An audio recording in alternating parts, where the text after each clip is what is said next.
علیکم، میں امداد سمرو۔ عمران خان اور شاہ محمود قریشی کو سائفر کے مقدمے میں کیوں سزائیں سنائی گئیں؟ تفصیلی فیصلے میں ساری وضاحت، ساری ریزننگ اور فائنڈنگز جاری کر دی گئی ہیں، اور تفصیلی فیصلے میں بتایا گیا ہے کہ مجموعی طور پر دونوں کو 24 اور 20 سال، یعنی عمران خان کو 24 سال اور شاہ محمود قریشی کو 20 سال کی سزائیں، اور ان کے اوپر جرمانہ بھی عائد کر دیا گیا ہے۔ دوسرا معاملہ بشریٰ بی بی صاحبہ کا ہے۔ عمران خان صاحب جیل میں اور بشریٰ بی بی ریل میں، موجوں میں۔ بشریٰ بی بی صاحبہ کو سزا ہونے کے باوجود 14 سال کی سزا توشہ خانہ میں سنائے جانے کے باوجود ان کو جیل حکام نے کہا کہ نہیں، آپ یہاں نہ ٹھہریں، پھر جیل میں آپ کو نہیں رکھ سکتے، ہم آپ کو نہیں رکھنا چاہیے۔ اور وجہ کیا ہے، کیا ہو سکتی ہے وجہ، اس پر ہم بات کرتے ہیں۔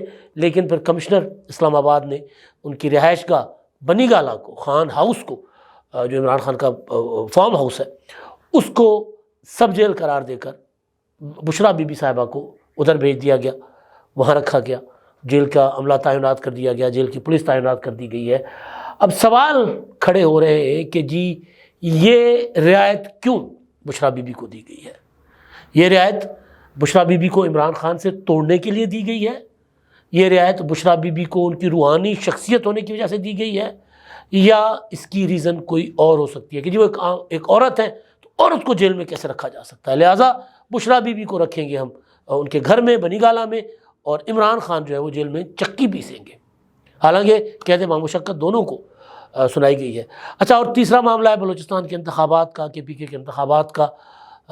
بڑے اجلاس کی بڑی خبر آ گئی ہوئی ہے، اور اس پر بھی بات کریں گے۔ اور بلاول بھٹو زرداری بلوچستان میں، خیبر پختونخوا میں، باوجود اس کے کہ پیپلز پارٹی کے دفاتر مسلسل حملوں کا نشانہ بن رہے ہیں۔ ظہور ملیدی کے گھر پر حملہ ہوا، پیپلز پارٹی کے سریاب روڈ پر پیپلز پارٹی کے کارکنوں کے گھروں پر حملے ہوئے، پیپلز پارٹی کے الیکشن دفاتر پر حملے ہوئے، خوزدار میں، کیچ میں اور دوسرے علاقوں میں۔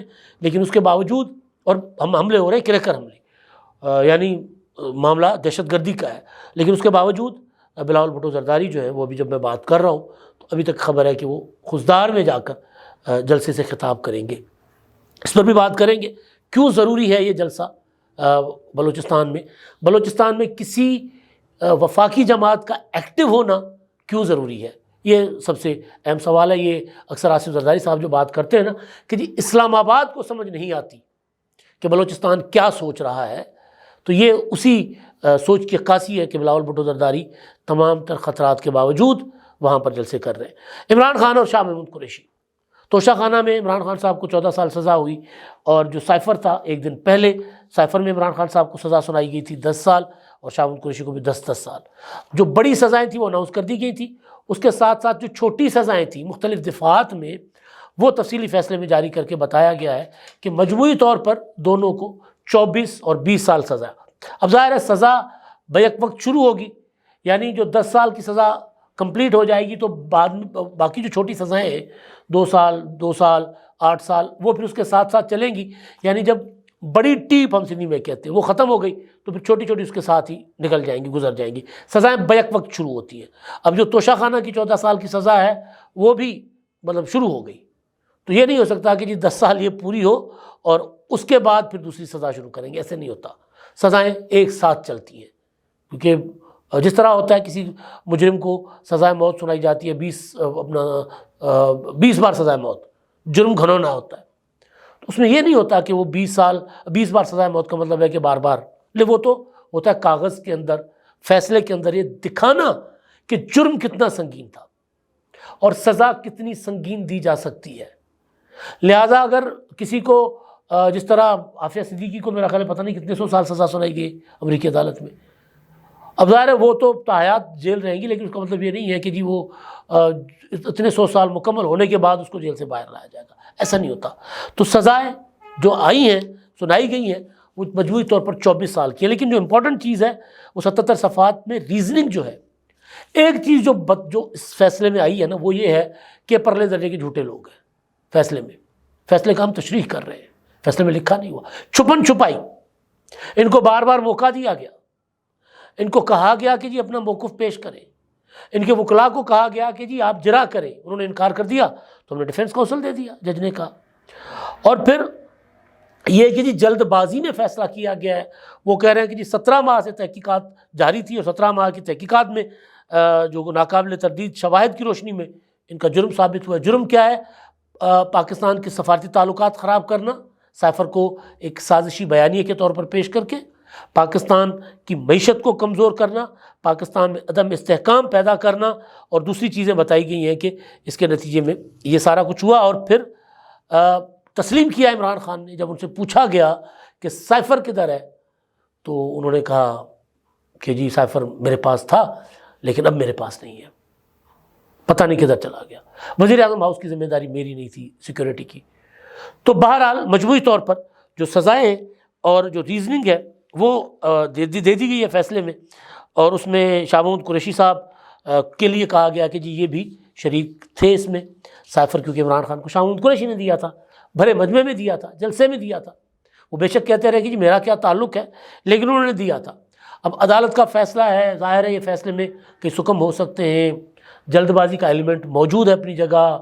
اب یہ معاملہ جائے گا اسلام آباد ہائی کورٹ میں، تو ممکن ہے کہ فیصلہ اپہولڈ نہ رہے، فیصلہ کالعدم ہو جائے، بری کر دیا جائے عمران خان کو، شاہ محمود قریشی کو، یا ری ٹرائل کے لیے نیچے بھیج دیا جائے کہ جی دوبارہ سنیں، یہ پروسیجر اڈاپٹ کرے. پروسیجر اڈاپٹ نہیں ہوا پراپر. تو ایک تو چیز یہ ہے. اچھا دوسری، کل اچھا خاصا جو ہے وہ سنسنی پھیلی رہی، سسپینس رہا اچھا خاصا. وہ یہ کہ خبر آئی کہ جناب یہ بشرا بی بی جو ہے وہ سزائیں جب عدالت سے آئیں 14 سال کی توشہ خانہ میں، تو خبر آئی کہ جی اپنا بشرا بی بی جیل پہنچ گئی ہیں، وہ گرفتاری دینے پہنچ گئی ہیں.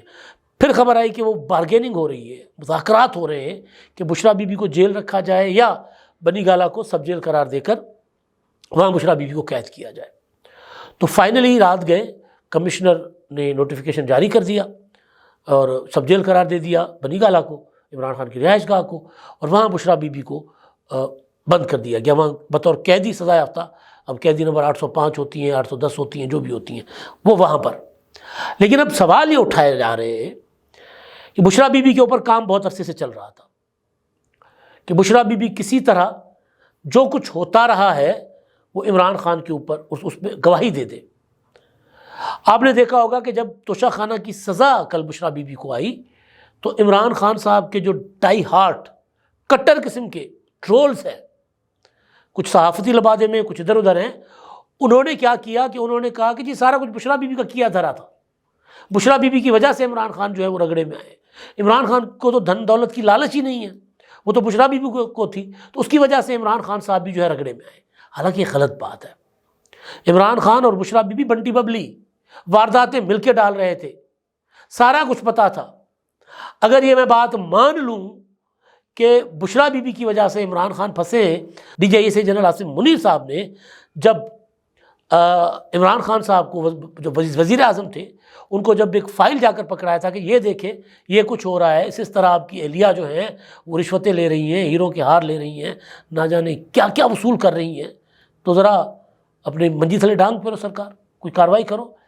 تو عمران خان صاحب نے بجائے بشرا بی بی کو روکنے کے، وہ سلسلہ بند کروانے کے، D G I S I کو ہٹوا دیا تھا. وہ علیم خان میسج میڈیا کو دکھاتے ہیں کہ یہ میسج ہیں، میں نے خان صاحب کو بتایا کہ خان صاحب عثمان بزدار، بشرا بی بی، فرح گوگی مل کر یہ وارداتیں ڈال رہے ہیں. تو عمران خان نے بجائے ان پر کارروائی کرنے کے ہمیں نیگیٹو اس میں رکھ دیا کہ جی ہمارے ساتھ بول چال بند کر لی، ہمیں انتقام کا نشانہ بنانا شروع کر دیا. تو ملے ہوئے تھے. عمران خان صاحب جو ہے وہ اصل کردار ہے، بشرا بی بی تو پھر پردے کے پیچھے بیٹھ کر کوئی باقی جو پردے کے پیچھے وارداتیں ہو رہی ہوتی ہیں وہ کر رہی تھی. تو بشرا بی بی کو رکھا گیا اب زمان بنی گالہ میں. اب اس پر یہ ایک تاثر بنتا ہے، یہ ایک کہا جا رہا ہے کہ کہیں نہ کہیں بشرا بی بی کو رعایت دی گئی ہے تاکہ وہ ڈسٹنس کرے عمران خان کے خلاف کے اگینسٹ، اور عمران خان کے اگینسٹ کوئی گواہی دے، کوئی بات کرے عمران خان کے خلاف. اور کچھ لوگ یہ کہتے ہیں کہ نہیں جی دیکھیں جی وہ عورت ہے، روحانی شخصیت ہے، تو مطلب ریاست کے سینے میں بھی تو دل ہوتا ہے نا. تو ریاست نے کہا ایک عورت ہے، تو ایک سابق وزیر اعظم کی اہلیہ ہیں، تو ان کو جو ہے وہ جیل کیوں رکھا جائے, ان کو گھر میں رکھا جائے. تو مریم نواز عورت نہیں تھی, سابق وزیر اعظم کی بیٹی نہیں تھی, فریال تالپور سابق صدر کی بہن نہیں تھی, عورت نہیں تھی. چھوڑ دیجئے. محترمہ بے نظیر بھٹو شہید 24-25 سال کی عمر میں سکھر جیل میں رکھی گئی تھی شدید ترین گرمیوں میں. وہ عورت نہیں تھی. وہ 2 سابق وزراء اعظم کی, ایک کی بیٹی ایک کی پوتی نہیں تھی. تو یہ قانون کے سامنے مرد عورت کی تمیز صرف اتنی ہوتی ہے کہ خواتین جیل میں رکھا جاتا ہے. تو یہ جو کوئی بتانے کی کوشش کی جا رہی کہ نہیں جی دیکھیں جی اب جو ہمارے آقا ہیں وہ رحم دل ہیں اور وہ رحم دلی کے ساتھ یہ کر رہے ہیں, ایسا نہیں ہے. یہ رحم دلی نہیں ہے, یہ کوئی کھیل ہے, کوئی اور چیز ہے. پھنسایا جا رہا ہے عمران خان صاحب کو رعایت دے کر. ابھی آپ کو نظر آئے گا کچھ عرصے میں ڈسٹنس آہستہ آہستہ ہوتا ہوا یہ چیزیں آپ کو اچھے طریقے سے کیا کہتے ہیں یہ جو کچھ ہوا ہے. اگر تو بشرا بی بی لمبے عرصے کے لیے رہتی ہیں, اول تو معاملہ اسلام آباد ہائی کورٹ میں جائے گا. اسلام آباد ہائی کورٹ نے اگر ضمانتیں منظور کر لی, سزائیں معطل کر لی, تو پھر تو اور سین بنے گا نا. لیکن اگر اپولڈ رہتی ہے اور بشرا بی بی کو کہا جائے کہ جی آپ نے باقی 10 سال جو اپنے گھر میں رہ کر قید کاٹنی ہے, اگر اس طرح ہی ہونا ہے تو پھر سمجھے کہ معاملہ گڑبڑ ہے. پھر عمران خان صاحب کو سوچنا پڑے گا کہ بھائی اب مرشد نہیں رہے, پھر مرشد کچھ اور بن گئے. پھر عمران خان صاحب اس طرف سوچنے پر مجبور ہو جائیں گے. اچھا جی, اب بلوچستان اور خیبر پختونخوا میں امن و امان کی صورتحال, اس پر اجلاس, اور پھر چیف الیکشن کمشنر نے میڈیا میں آ کر کہہ دیا ہوا ہے کہ انتخابات تو ہوں گے بر وقت. انتخابات امن و امان کی صورتحال کی وجہ سے نہ ڈیلے ہوں گے, نہ ملتوی ہوں گے, نہ امن و امان کی صورتحال کی وجہ سے, اور نہ ہی یہ جو ہے بیلٹ پیپر کی چھپائی کے معاملے کی وجہ سے ملتوی ہوں گے. انتخابات بر وقت ہوں گے, ہر صورت ہوں گے. سکندر سلطان راجہ نے یہ بات کہہ دی ہوئی ہے. اچھا, بلوچستان میں امن و امان کی صورتحال اور خاص طور پر ٹارگٹ ہو رہے ہیں, کے پی کے میں بھی ٹارگٹ ہو رہے ہیں کینڈیڈیٹس, حملے ہو رہے ہیں. کل ایک کینڈیڈیٹ قتل ہو گیا, اور اسی طرح عوامی نیشنل پارٹی کا ایک ورکر قتل ہوا کے پی کے میں. پیپلز پارٹی کے کارکنوں کے اوپر بلوچستان میں یا امیدواروں کے اوپر حملے ہو رہے ہیں. لیکن سب کچھ کے باوجود الیکشن کمیشن ڈٹرمن ہے کہ جی انتخابات بر وقت ہوں گے, اور جو بڑی پولیٹیکل پارٹی سب سے زیادہ ایکٹیو ہے ملک بھر میں, ایک وفاقی پارٹی, وہ ہے پیپلز پارٹی. مسلم لیگ نون کا فوکس پنجاب اور کے پی کے میں 2 جلسے کیے, اس سے باہر وہ نہیں جا رہے. بلاول بھٹو سندھ پورے میں آسفا کیمپین کر رہی ہیں. بلاول نے اپنے جلسے کر لیے. پنجاب میں بلاول بھٹو کے جلسے جاری ہیں. کل ملاکنڈ میں تھے اور آج خزدار میں جلسہ کر رہے ہیں. آصف زرداری نے چند دن پہلے بلوچستان میں 2 دن پہلے جلسہ کیا. اس سے پہلے ڈیرہ بگٹی میں ایک جلسہ تھا جو موسم کی وجہ سے آصف زرداری صاحب وہاں نہیں جا سکے تھے, لیکن جلسہ ہوا تھا, ٹیلی فونک انہوں نے خطاب کیا تھا. بلاول بھٹو کو مشورہ دیا گیا, میری انفارمیشن تھی کہ بلاول بھٹو زرداری کو مشورہ دیا گیا, ان کو یہ رائے دی گئی کہ جی آپ ٹیلی فونک یا ویڈیو لنک پر خطاب کریں, امن و امان کی صورتحال ٹھیک نہیں ہے. ابھی تک جب میں اپنا یہ ولاگ کر رہا ہوں تو ابھی تک بلاول بھٹو کا پروگرام انٹیکٹ کہ وہ جائیں گے جلسے میں. وہ یہ کہہ رہے ہیں کہ اگر ہم دہشت گردی کی ان وارداتوں کی وجہ سے بلوچستان جانا چھوڑ دیں گے تو بلوچستان زیادہ دور ہوتا جائے گا. ریاست پاکستان اسلام آباد بے شک بلوچستان کو اس طرح نہیں سمجھ پا رہا, لیکن ہمیں بلوچستان کو سمجھنا ہوگا. لہذا اگر ہم ایکٹیو ہوں گے تو بلوچ نوجوان اور بلوچ عوام قومی دھارا میں شامل ہوں گے. اگر وفاقی پارٹیاں بلوچستان میں قدم نہیں رکھیں گی تو پھر وہ جو علیحدگی پسند ہیں یا دوسرے جو ایلیمنٹس ہیں ان کے رحم و کرم پر ہوں گے. پھر وہ ان کو استعمال بھی کریں گے, اور جو وہ کہیں گے تو عوام اور جو پولیٹیکل ورکر ہے وہ پھر اس طرف مائل ہوگا. لہٰذا وفاقی پارٹی کا, اور یہ بالکل بہترین اپروچ ہے, وفاقی سیاسی جماعتوں کا بلوچستان جیسے صوبے میں متحرک ہونا پاکستان کے لیے, اس ملک کی وحدت کے لیے, اس کے استحکام کے لیے, سلامتی کے لیے بہت ضروری ہے. جب تک وفاقی پولیٹیکل جماعتیں جو ہیں وہاں پر جو باقی جماعتیں بھی ہیں, مطلب مینگل صاحب ہیں, اچکزئی صاحب ہیں, اس طرح وہ اپنا ڈاکٹر عبد المالک کی پارٹی ہے, یہ ساری پارٹیز ہیں لیکن وہ بلوچستان کی جماعتیں ہیں. پھر ان کو وہاں تانے ملتے ہیں کہ جی آپ تو بڑی سیاست کرتے ہیں، الیکشن کی وفاقی سیاست کرتے ہیں، آپ کو تو کوئی پوچھتا نہیں ہے۔ تو پھر جب وفاقی پولیٹیکل پارٹیز وہاں جا کر بے شک ان کے مقابلے میں کھڑی ہوتی ہیں، الیکشن لڑتی ہیں، بلوچستان کے مسائل کو سنتی ہیں، مسنگ پرسنز کی بات کرتی ہیں، بلوچستان کے مسائل بلوچستان کے حوالے کرنے کا وعدہ کرتی ہیں الیکشن منشور میں، تو پھر جو قوم پرست ایلیمنٹ ہونا کوئی بری چیز نہیں ہے، علیحدگی پسند جو ایلیمنٹ ہے اس کو نقصان پہنچتا ہے۔ تو بلاول بھٹو نے امن و امان کی بدترین صورتحال ہونے کے باوجود آصف زرداری نے بلوچستان میں ایکٹیویٹیز کر کے، جلسے کر کے کم از کم ایک چیز ثابت کی ہے کہ پیپلز پارٹی آج بھی ملک کے کونے کونے میں جاتی ہے، لوگوں کے مسائل سنتی ہے، لوگوں کے ساتھ اس سے ووٹ مانگتی ہے اور وعدے کرتی ہے کہ اقتدار میں آ کر ان کے مسائل حل کریں گے۔ اب تک کے لیے اتنا ہی، اللہ حافظ۔